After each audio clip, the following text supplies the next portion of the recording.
During his visit to the Child and Women Helpline at the Directorate of Social Welfare Minister Paul Lyngdoh highlighted a troubling rise in digital crimes against women, with 18 cases reported.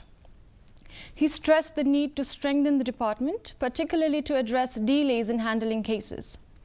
Underscoring the necessity for comprehensive support systems, the state's round-the-clock helplines aims to ensure that every distress call is addressed, reflecting Meghalaya's commitment to safeguarding vulnerable groups amid growing national concerns.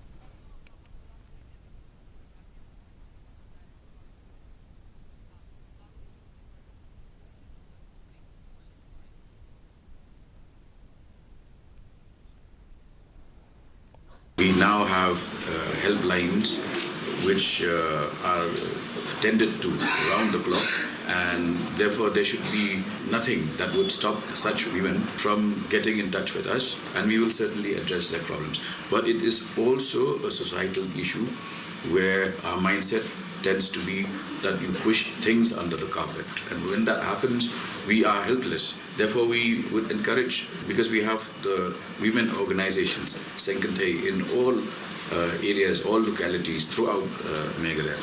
Those societies should come forward. We are ready to partner with them.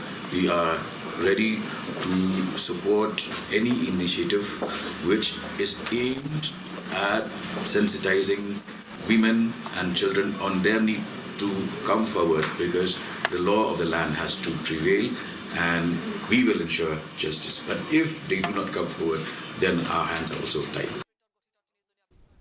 The Hinyotrap Youth Council HYC and